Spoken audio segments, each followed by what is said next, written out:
All right, updates. I can't remember how long it's been, maybe a week or something since I shot my last video. I had some blood in my ear this morning. I had some blood come out of my ear. I don't know what that's about at all, but it's kind of weird. That's for sure. The blood out of my ears at least once that I remember before in my life. And, it's supposed to be this really scary thing for movies and whatnot. And I suppose it probably should be, but nah, I'm not worried about that part, actually. What else? I can't remember what I said in videos before and didn't. But I got rejected by the publisher in England for my two short stories, but they held it for a long time. And I believe it's kind of hard to tell. I couldn't get it quite confirmed, but I made it through somebody. Like I made it through a selection gate, maybe an intern or an associate editor or something approved me, but then later I got rejected in the process, maybe like by the main editor or something like that. But I did get cut there, which is fine. I haven't been rejected that many times for writing anyways. Not a huge deal. I did apply for a unique program based out of London. Oddly, all these things are based in England. Out of London called De Montfort. I think it's De Montfort Literature, which is this guy that is pretty rich. He owns his own private hedge fund, so I assume he's pretty darn rich. And he wrote a novel, wanted to get it published. He said he sold his soul to become rich, and then he wanted to kind of unsell his soul. I don't know what that means, selling your soul, but usually not good things. I mean, I have read Faust from Goethe, and, selling your soul usually does result in success, if that's where you take it from. But it's a very unique setup. Now, a lot of writers are going to be afraid of it. I heard about it in a writing group, and I was talking to them, and they are kind of afraid of doing this because after you sign on with them, so they pay you £2,000 per month, which is more than I make teaching anyways, like double or a little more than double of what I make teaching anyways. So you could turn for a year or two writing into a full-time job to try to do a novel. Obviously, the publishing company gets to publish it. You get 50% of the profits after expenses. So it has to be pretty darn successful to make very much money. But you're making £2,000 a month anyways to be a full-time writer, so you can really dedicate and commit to it, which is a unique system he liked. I mean, he wrote a novel. He was submitting it to publishers. He thought it was a weird system, so he had the money. He just decided to start his own publishing firm and set it up differently. But after you quit with I think it's De Montfort Literature, you can't publish anything else through any other publishers for 2 years afterwards. So that scares a lot of people, but it's not like I'm published anyway, so no big deal there for me. And also, any ideas that you share with them about potential writing for making your novel, that type of thing, is their property now, that idea is. But I write a bunch of ideas in blog posts and post them publicly online myself. So a lot of writers are really afraid of letting their ideas get out. But from what I can tell, it's basically impossible to invent something completely new in the writing fiction world. So I'm not really worried about it, especially if you're dealing in fairly abstract general concepts. It's hard to make up something completely new. I believe Lord of the Rings might have been the first time there was ever an epic journey to throw something away. Usually in a story, if someone wants to throw something away, they're just like, away. And there had been a lot of epic journeys to get something, rescue something, get something back, something like that, but not an epic journey to throw something away that I'm aware of. So new things are invented, but pretty rare, pretty rare. Other things on, oh, and also I got an email, because I'm part of Mensa, the High EQ Society. I got an email from West Michigan Mensa saying that, like, a recruiter or a contact from Who Wants to Be a Millionaire contacted them and was looking for applicants from West Michigan, which is pretty weird. So I filled out that application too. I filled both those applications out today. All right, then on the health front, those are unlikely. I am going to get stung by bees fairly soon. It's called something like apiotherapy, something like that.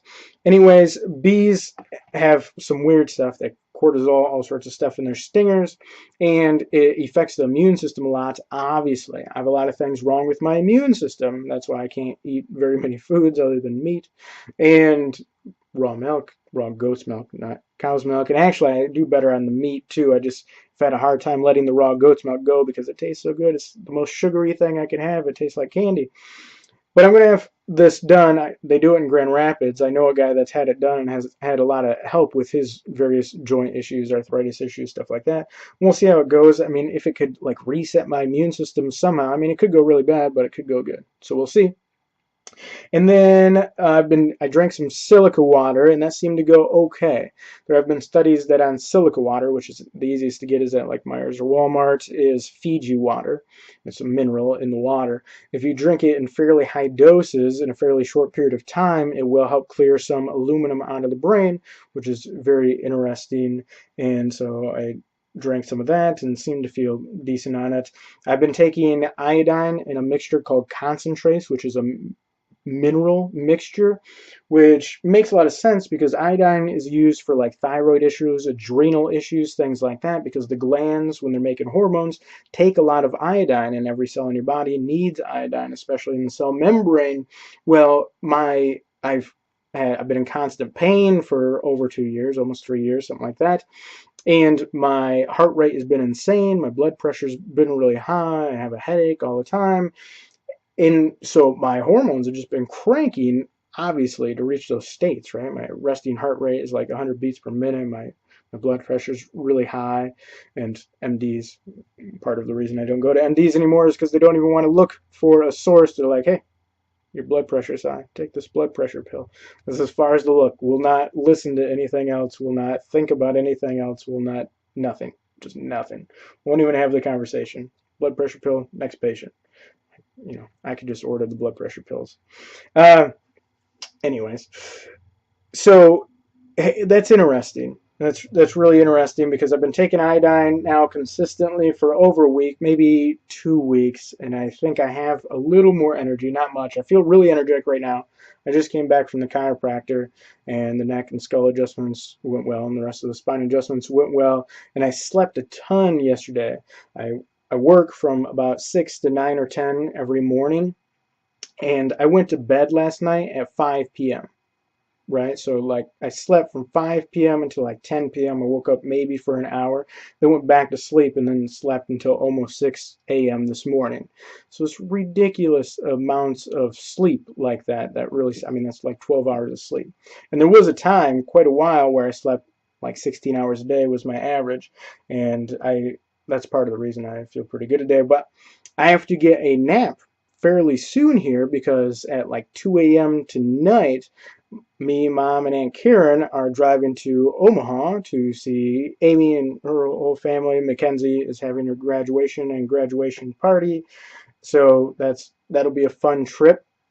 Makes me a little nervous because of the impact on the neck on that long of a road trip. Now, I've been trying for the last several months now to restore some lordosis in my spine. There's two major theories of chiropractic. One kind of breaks off into the Gonstead method, and one kind of breaks off into like the biophysics method. And the Gonstead method, which is what Beacom's used, the chiropractors, which I still have to write a testimonial for them, which I'll do soon, probably when I get back.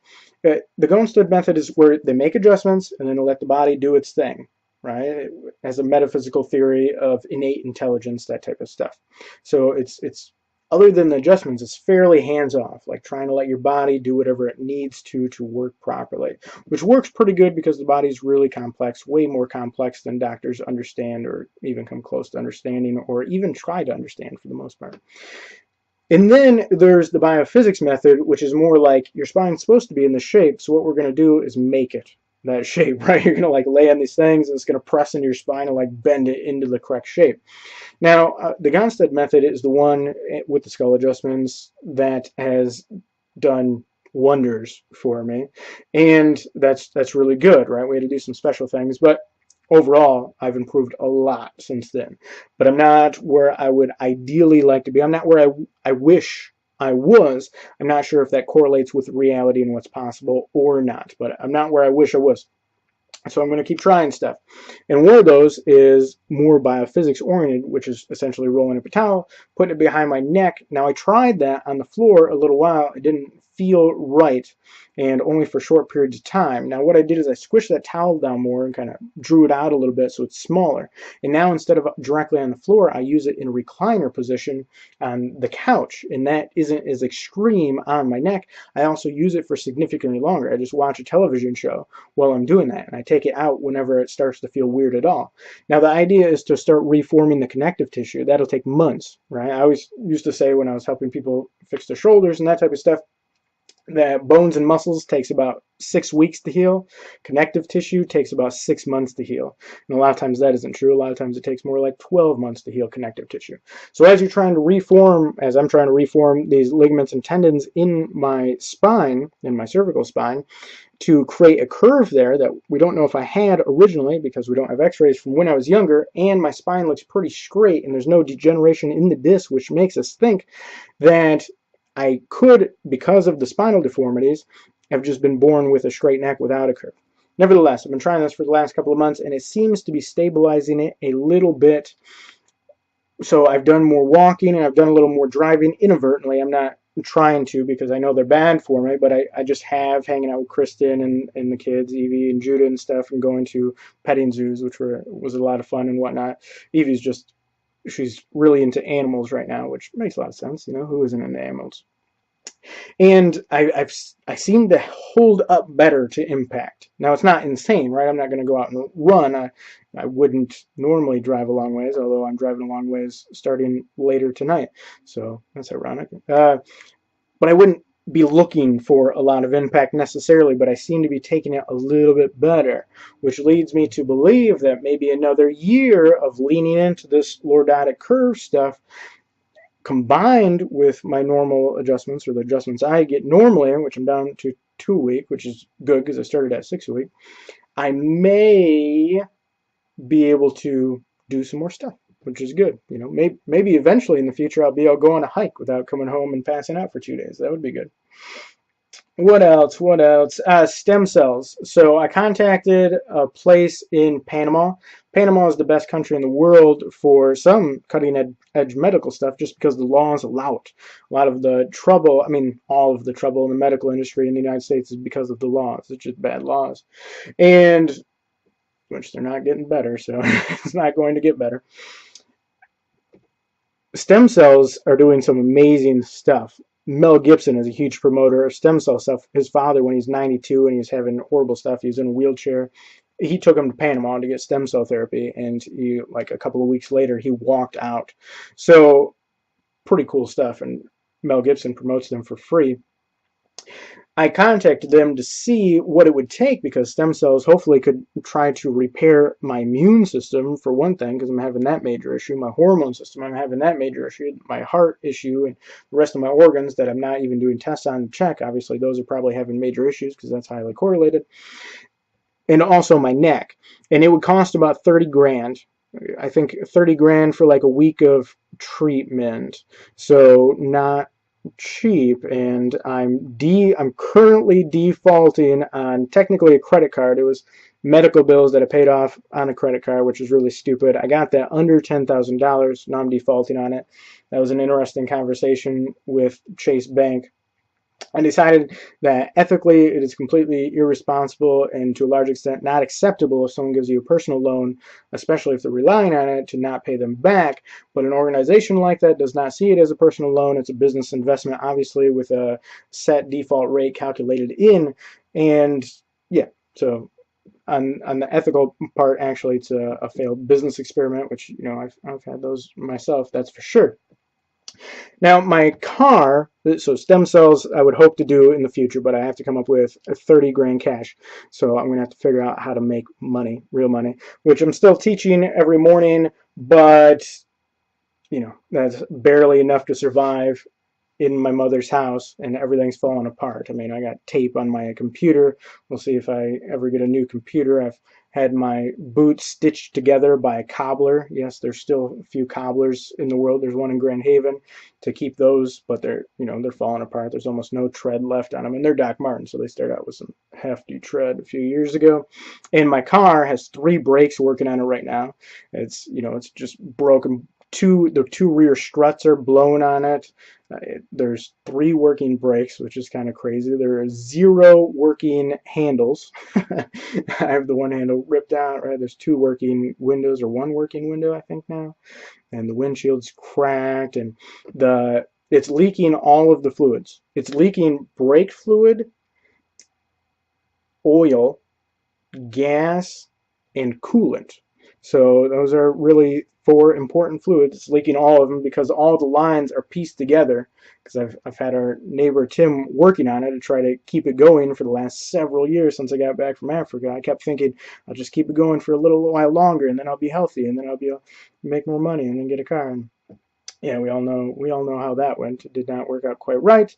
And what else? Oh, so interesting writing opportunity. I have a friend, Oleg from Russia. I just wrote a post on this recently, which I set up an autoresponder so that if you're subscribed to my blog, you should be getting automatic emails in the morning containing the full blog post. I thought that would be more convenient for people. So like if I write something today, which I don't know if I will because I have to get a nap soon before we drive to Nebraska, right? 11, 12-hour drive, whatever that is.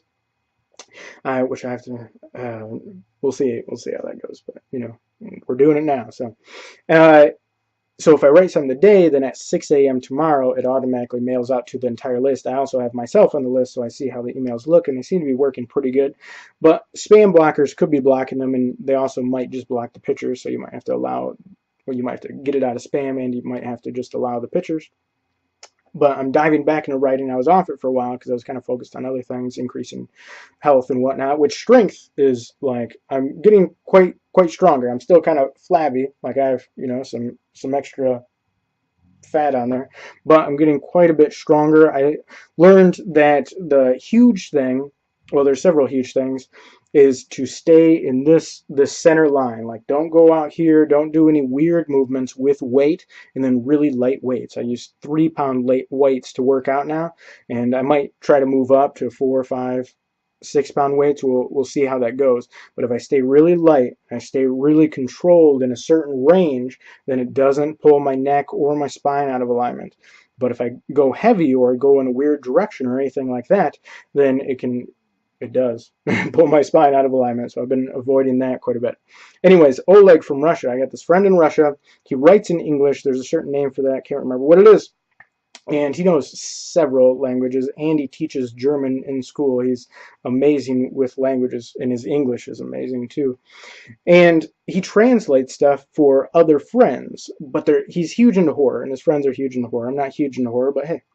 And I edited a video for him that he'd already translated. There was like one thing that could or could not have been changed. I think a we to a weave, as in we have. So it was almost nothing. And then his friend wrote a short horror story that I edited, and I made a lot of adjustments to. And I think he liked it. I think he liked the adjustments I made, which is cool. And he is doing an anthology, an international anthology. I think it's going to be like 17 different writers from like 12 different countries or something like that, all flash fiction, so like less than 1,000 words, really short horror stories.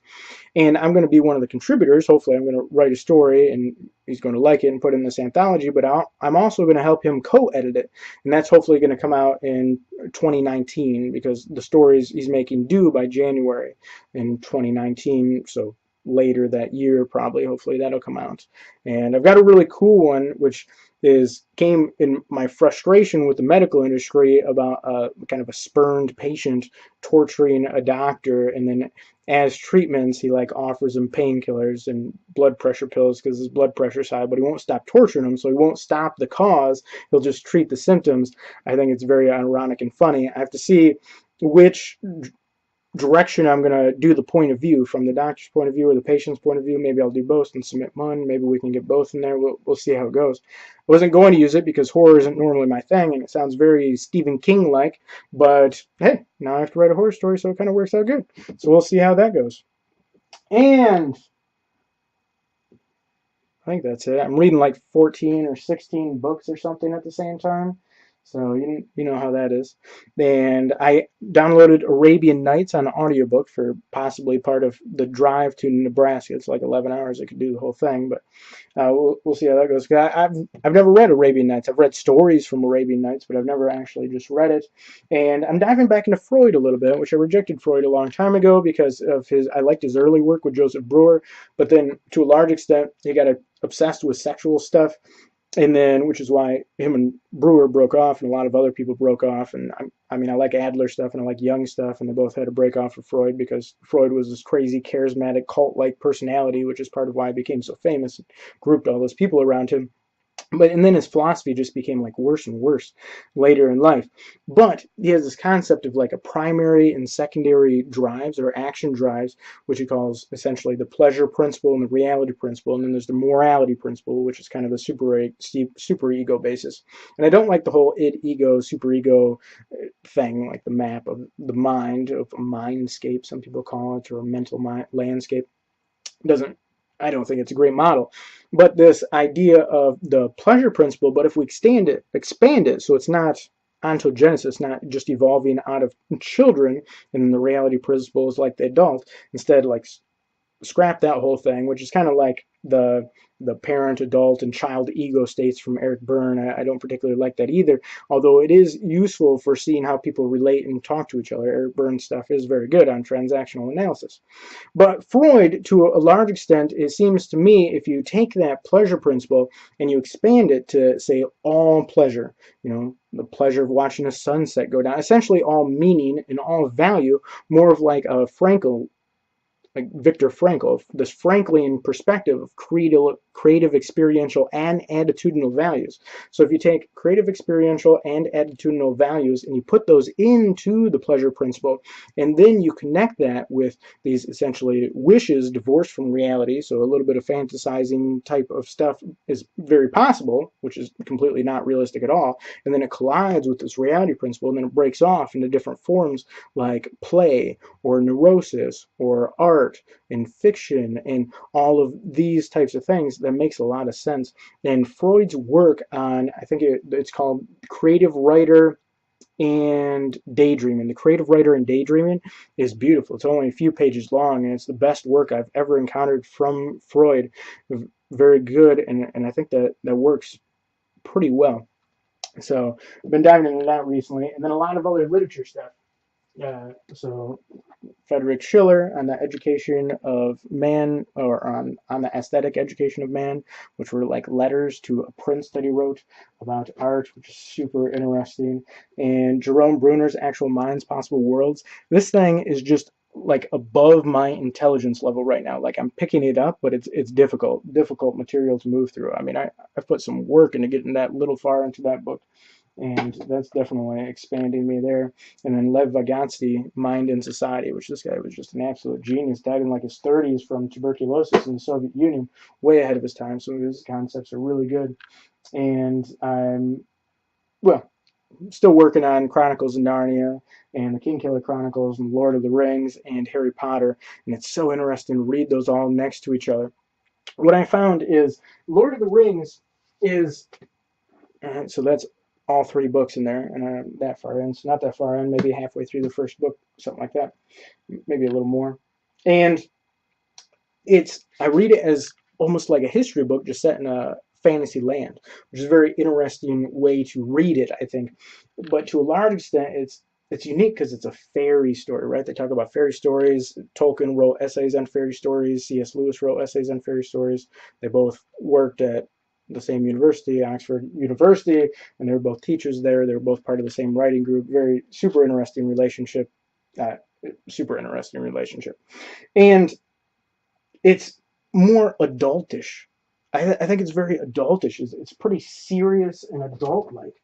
And then here, Chronicles of Narnia. This is all 7 books. That's why it's so big. Otherwise, Chronicles of Narnia are actually small books, right? So I'm over halfway through, or right about halfway through the entire set of 7 books. And they are more kid-based, more fairy story based, and it's storytelling from an older person to kids is how it's narrated essentially. And yeah, it operates possibly on a deeper level, set up on the seven planets from medieval Europe, with each book representing one of the seven planets, and the magic that happens inside that book correlates with the myth, the ancient Greek myths and medieval myths associated with that planet. So really it makes sense. It's very cohesive, and C.S. Lewis never explained that in his life. But I think it makes a lot of sense. The thing is, Harry Potter almost cuts like the perfect thing right between those two, I think. So when I put them next to each other, sometimes when I feel like it, I want to read The Lord of the Rings most. Sometimes when I'm looking for something more of like a serious adventure. When I'm feeling more childish, right? There's this old word gaiety that you're not allowed to use anymore because the sexual identity, politics, this stuff. But it's this lightness, this feeling of gaiety, frivolity almost, that works really good with the Chronicles of Narnia. And Harry Potter cuts between those two. It's serious. I mean, I'm into the Order of the Phoenix here, and it's definitely a serious book, and obviously Harry Potter is a huge series compared to either the Lord of the Rings or the Chronicles of Narnia. Right? One Harry Potter book is almost the same as 7 Chronicles of Narnia book, or 3 Lord of the Rings book, although Lord of the Rings was written as one book. It's just huge, so they published it as 3. But it seems to cut so nicely. So most of the time when I'm looking at those 3 sets of books, I want to read Harry Potter. And then the Kingkiller Chronicle is super interesting too. And I almost wish I hadn't read A Song of Ice and Fire, the Game of Thrones series from George R. R. Martin, so I could compare it at the same time. And it's obviously grim, dark, more serious, and I would like to compare it as well. So, but super interesting. I consider those the 5 greatest epic fantasy series of all time, and I think that's how they will be considered historically. So Chronicles of Narnia, Lord of the Rings, and Harry Potter are definitely considered the top 3 right now, I think, by most people. And I think the Kingkiller Chronicle and A Song of Ice and Fire, if they can finish strong, depending, right? They're both very slow writers, Patrick Rothfuss and George R. R. Martin. And I mean, Patrick Rothfuss seems to have a plan going forward, and George R. R. Martin seems to not have an exact plan moving forward. So we'll see if they can finish strong. But if they can, I think that'll round out the top 5 for greatest epic fantasy series of all time. And the styles are definitely different, especially the voices that the authors write in. It's an interesting variety. I really like the comparison. And then there's a bunch of other stuff I'm writing or reading, but I won't go over that. And I'm going to be writing more now, although over the next handful of days, 5 days or whatever, I'm going to be out of state and traveling and whatnot, so probably not then, ironically. But I will be writing more, and I'm feeling like diving back into that in a more serious way. So we'll see how it goes. Anyways, I want to round this out before I hit 30 minutes already. So I will talk to you next time. I have to go start winding down for this nap so I can get up early and head towards Nebraska, which should be fun and exciting. So bye.